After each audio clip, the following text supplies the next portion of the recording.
भाइयों और बहनों नमस्कार। देश की हालत आपसे बेहतर कौन जानता है। आप हिंदुस्तान के भविष्य हो और आपको भविष्य आज दिख रहा है। कोरोना आने से पहले मैंने कहा कि तूफान आने वाला है। फरवरी में कहा तैयारी कीजिए। सरकार ने मेरा मजाक उड़ाया। जब तूफान आया मैंने फिर सुझाव दिया, युवाओं के भविष्य के लिए आपको 3 काम करने होंगे। पहला, हर गरीब व्यक्ति के बैंक अकाउंट में न्याय योजना जैसा डायरेक्ट पैसा डालिए। दूसरा, जो हमारी स्मॉल एंड मीडियम इंडस्ट्रीज हैं, वो हमारी रीढ़ की हड्डी है, वो युवाओं का भविष्य है, उनकी रक्षा कीजिए, उनकी मदद कीजिए। और तीसरा, जो हमारी स्ट्रेटेजिक इंडस्ट्रीज हैं, उनको संभालिए, उनको प्रोटेक्ट कीजिए। कुछ नहीं किया, उल्टा नरेंद्र मोदी जी के चुने हुए 15-20 दोस्तों को उन्होंने लाखों करोड़ रुपए कर्जा माफ और टैक्स ब्रेक दिया। और आज मैं प्रधानमंत्री से कहना चाहता हूं, प्रधानमंत्री जी, हिंदुस्तान का युवा आपकी ओर देख रहा है। आपने हिंदुस्तान की अर्थव्यवस्था को नष्ट कर दिया, आपने इनका भविष्य बिगाड़ दिया। आज भी आप 3 काम कर सकते हो। पहला, गरीब लोगों के बैंक अकाउंट में सीधा पैसा डालिए। दूसरा, रीढ़ की हड्डी को बचाइए, स्मॉल एंड मीडियम बिजनेसेस की रक्षा कीजिए, उनको पैसा दीजिए। और तीसरा, ये जो आप प्राइवेटाइजेशन करते हैं, अपने मित्रों को, ये जो हमारी पब्लिक सेक्टर की कंपनीज आप पकड़ाते हैं, ये आप बंद कीजिए। आज भी आप ये काम कर सकते हैं। युवा आपकी ओर देख रहा है, आप देश के प्रधानमंत्री हो। आप चुप क्यों हो गए? कुछ बोलिए। आप बहुत दिनों से आपने कुछ बोला नहीं। ना अर्थव्यवस्था के बारे में आप बोलते हैं, ना चाइना के बारे में आप बोलते हैं। कुछ बोलिए, देश आपकी ओर देख रहा है। नमस्कार। देश में बेरोजगारी बढ़ती जा रही है। हर साल लगभग 1 से 1.5 करोड़ लोग पढ़ लिख कर, युवा युवतियाँ रोजगार की तलाश करते हैं। और पिछले 6 सालों में, जब से मोदी जी की सरकार आई, बेरोजगारी बढ़ती जा रही है। बेरोजगारी पर पहली मार हुई नोटबंदी, जिसमें छोटे और मध्यम और ग्रामीण उद्योग में काम करने वाले जितने लोग थे वो बेरोजगार हो गए। लाखों लोग बेरोजगार हो गए। फिर आई जीएसटी में जिस प्रकार की पेचीदियां रख दी, उसकी वजह से छोटा और मध्यम व्यापारी जो था वो त्रस्त हो गया। उसके यहाँ काम करने वाले लोग भी बेरोजगार हो गए। और आखिरी मार हुई जो कोरोना में लॉकडाउन से। कांग्रेस पार्टी ने, राहुल जी ने न्याय योजना के बारे में बात की थी।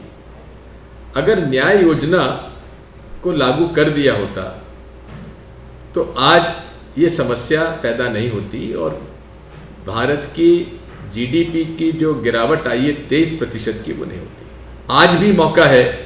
यदि 20 लाख करोड़ में से आप 1.5 लाख करोड़ व्यवस्था कर दें छोटे और मध्यम उद्योग के लिए, और शिक्षित बेरोजगार परिवार जो हैं, शिक्षित बेरोजगार गरीब और मध्यम वर्गीय परिवारों के बच्चों को यदि 6,000 रुपये माहवार के न्याय योजना आप दे देंगे तो बहुत कुछ समस्या का निदान हो सकता है। इसलिए आइए हम सब मिलकर बेरोजगारों के लिए काम करें, उनकी लड़ाई लड़ें, क्योंकि बेरोजगारों को रोजगार देना ही भारत की सबसे बड़ी प्राथमिकता होना चाहिए। और हमें उम्मीद है कि यदि ये अवसर मिला तो भारत के बेरोजगारों में एक हिम्मत आएगी, काम करने की क्षमता बढ़ेगी और वे उम्मीद के साथ अपना काम भी ढूंढेंगे और उन्हें काम भी मिलेगा।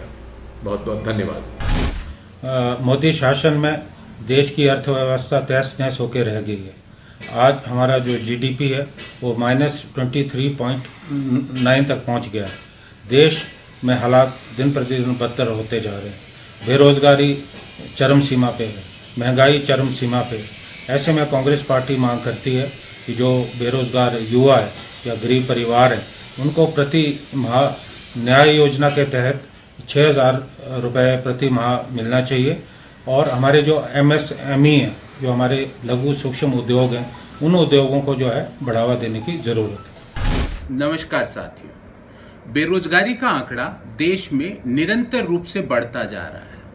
जुलाई 2020 में देश में बेरोजगारी की दर जो 7.4% थी, वो आज बढ़कर अगस्त माह में 8.4% हो गई।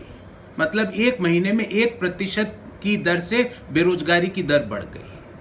आज देश में 3,60,00,000 लोग ऐसे हैं जो रोजगार चाहते हैं और उनके पास रोजगार नहीं है।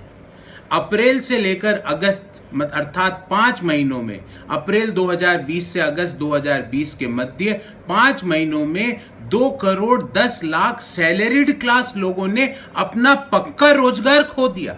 एक मध्यम आय वर्गीय की पूरी जिंदगी खप जाती है एक पक्का रोजगार लेने में, और 5 महीनों में देश में 2,10,00,000 लोगों ने अपना रोजगार गंवा दिया। और 2,10,00,000 लोगों का अगर रोजगार जाता है तो उसका प्रभाव 10 करोड़ से ज्यादा लोगों के जीवन पे पड़ता है। अगर हम एक परिवार में 5 लोग माने तो 10 करोड़ लोगों के जीवन पर संकट उत्पन्न हो गया।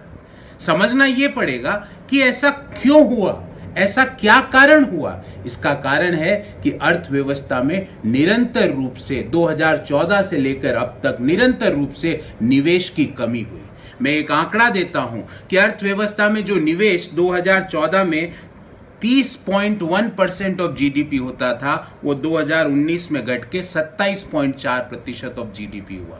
तो अगर निवेश गिरेगा तो ये कोई बहुत बड़ा अर्थशास्त्र के ज्ञान की जरूरत नहीं है। अगर निवेश गिरेगा तो रोजगार के नए साधन सृजित नहीं हो सकते। और दूसरा बड़ा कारण है कि जिस तरह आपने असंगठित क्षेत्र को चुन चुन के उसको नष्ट करने का काम किया, भले ही वो नोटबंदी हो, भले ही वो गलत तरीके से लगाई हुई जीएसटी हो, भले ही वो 4 घंटे के नोटिस पे लगाया हुआ तालाबंदी हो, नोटबंदी से लेकर तालाबंदी का जो ये सफर है, इससे असंगठित क्षेत्र जो कि हमारी जीडीपी का 50% हिस्सा है, उसको आपने परमानेंटली खत्म करने का काम किया। तो रोजगार के साधन सृजित कहां से होंगे। और तीसरा, जो मैन्युफैक्चरिंग सेक्टर जिसमें रोजगार के साधनों की संभावना सबसे ज्यादा है, वो आज जीडीपी का 2015 में मैन्युफैक्चरिंग का कंट्रीब्यूशन जीडीपी में 15.6% होता था, वो 2019 में गिर के 13.7% रह जाता है। तो कहां गई वो मेक इन इंडिया की स्कीम, कहां गया उसका शेयर। वो कोई मैन्युफैक्चरिंग सेक्टर में नए रोजगार आप सृजित नहीं कर पाए। अब मैं एक जिम्मेदार विपक्ष होने के नाते सरकार को सुझाव भी देना चाहता हूं। सबसे पहले तो आपको नई मांग का सृजन करना होगा अर्थव्यवस्था में, और नई मांग के सृजन के लिए लोगों के हाथ में पैसे देने की जरूरत है। आपको न्याय स्कीम इंप्लीमेंट करनी पड़ेगी। जो 2,10,00,000 मध्यम आय वर्गीय लोगों की सैलरीड क्लास लोगों ने अपना रोजगार खोया है, उनके यहां पे चेक प्रोटेक्शन प्रोग्राम के तहत उनके खातों में पैसा डालना पड़ेगा, क्योंकि नई मांग के बिना नया कंजम्पशन नहीं बनेगा, और नए कंजम्पशन के बिना नए रोजगार के साधन सृजित नहीं किए जा सकते।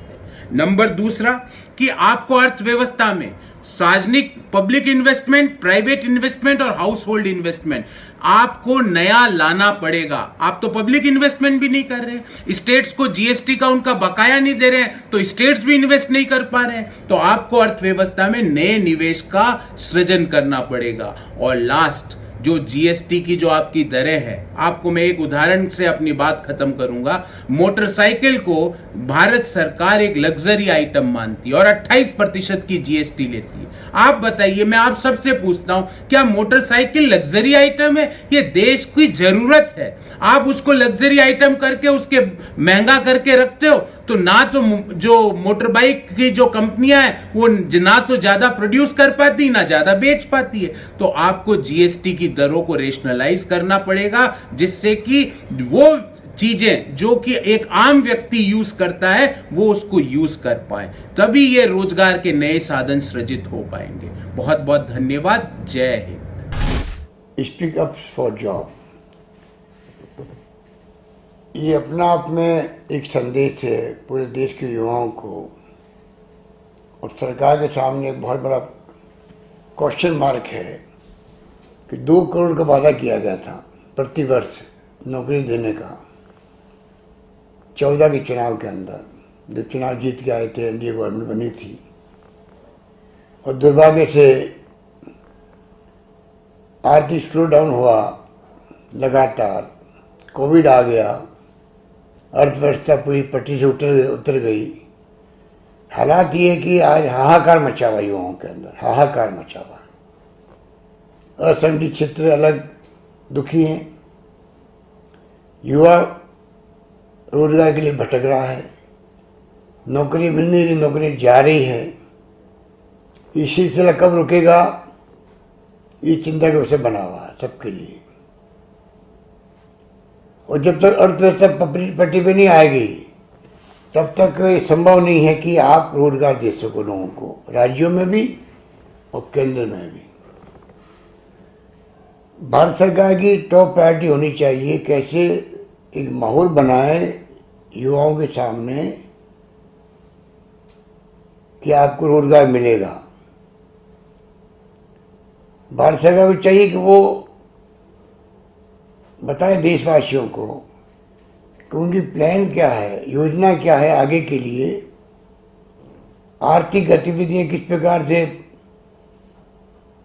प्रारंभ होगी इस रूप में, सरकार की सोच क्या है जिससे कि रोजगार के अवसर बढ़ेंगे, इस पे कोई सोच नहीं रहा है। राहुल गांधी लगातार इस तरफ ध्यान आकर्षित कर रहे हैं, चिंता व्यक्त कर रहे हैं, चाहे वो जीएसटी हो, चाहे वो लॉकडाउन हो, और चाहे वो जो आर्थिक स्थिति और जीडीपी के हालात बने हैं सरकार की गलत नीतियों के कारण से, उसके कारण से आज युवाओं में कुंठा जागृत हो रही है। कहने का मतलब युवा कुंठित है, निराश है, और ये देश हित में नहीं है, क्योंकि चोरियां, डकैतियां, रेप जब होते हैं उस पे कारण ये भी होता है कि जब नौजवानों में निराशा के भाव पैदा होते हैं, बेरोजगारी बढ़ती है, वो भी एक कारण होता है जो हम देख रहे हैं राजस्थान के अंदर भी। इसलिए मेरा मानना है कि भारत सरकार को चाहिए कोई अहम को सामने नहीं रखे, बल्कि सोचे कि विपक्षी पार्टियां जो कह रही है वो देश हित में कह रही है। लोकतंत्र में आलोचना करना कोई बुरा नहीं है, बल्कि सरकार के हित में होता है। अगर सरकार उसको पॉजिटिव वे में ले तो दुर्भाग्य से हमारे देश के प्रधानमंत्री जी, उनकी पूरी टीम, उनके वित्त मंत्री जी चिंता ही नहीं करे कि विपक्ष क्या कह रहा है। उसी कारण से आज स्थिति बिगड़ती जा रही है। मैं उम्मीद करता हूं कि अब जो हालात बन गए देश के अंदर, टॉप प्रायोरिटी रहेगी युवाओं को रोजगार देने की। मेरा मानना है अगर अभी भी सरकार गंभीर नहीं हुई तो इसके दुष्परिणाम भुगतने पड़ेंगे, ये मैं कह सकता हूं। धन्यवाद। आज का युवा अगर सबसे ज्यादा परेशान है तो बेरोजगारी से, उसको नौकरी नहीं मिल रही है, पढ़ लिख लिया है लेकिन हाथ में काम नहीं है, परेशान है, समझ में नहीं आता कि क्या करें। सरकार नौकरी दे नहीं रही है, अर्थव्यवस्था का जो हाल हो गया है उसमें प्राइवेट कंपनियों का बुरा हाल है, निजी क्षेत्र का बुरा हाल है। निजी क्षेत्र नौकरियां देने के बजाय वहां छटनी चल रही, क्योंकि उसका बिजनेस, व्यापार, धंधा सब चौपट हो गया है। तो आज करें क्या? आज समय तो सरकार को आगे आके युवाओं को नौकरी देनी चाहिए, सबकी मदद करनी चाहिए ताकि ज्यादा से ज्यादा नौकरियां दी जा सके। लेकिन रोजगार के लिए सरकार कुछ नहीं कर रही, सिर्फ हाथ पे हाथ धरे बैठे हुए है। आज कांग्रेस पार्टी, राहुल जी, हमारी अध्यक्ष सोनिया जी लगातार ये मांग कर रही हैं कि भाई रोजगार जो है लोगों को दिया जाए। समाज का हर वर्ग परेशान है, चाहे किसान हो, चाहे मजदूर हो, चाहे व्यापारी हो, सब त्रस्त हैं। तो हम मांग करते हैं कि 6,000 रुपए बेरोजगार युवकों के खाते में डाले जाए। उनको न्याय योजना जो कांग्रेस ने चुनाव के वक्त शुरू की थी, उसको आज लागू सरकार को करना चाहिए कि वो 6,000 रुपए हर बेरोजगार परिवार को दे। अगर ये देती है तो शायद कुछ उनकी स्थिति में सुधार आए। तो हमारा यही निवेदन है, यही हम मांग करते हैं। अब खबरें पाइए सबसे पहले हमारे मोबाइल न्यूज एप्लीकेशन पर। एंड्रॉइड या iOS प्लेटफॉर्म पर जाइए, HW न्यूज नेटवर्क को सर्च कीजिए, डाउनलोड कीजिए और अपनी सुविधानुसार भाषा का चयन कीजिए। खबरों की भीड़ में अपने काम की खबर पाते रहिए। अगर आपको हमारा यह वीडियो पसंद आए तो शेयर कीजिए। अगर यह वीडियो आप फेसबुक पर देख रहे हैं तो आप हमें लाइक कर सकते हैं, ट्विटर पर हमें फॉलो कर सकते हैं और यूट्यूब पर हमें सब्सक्राइब कीजिए।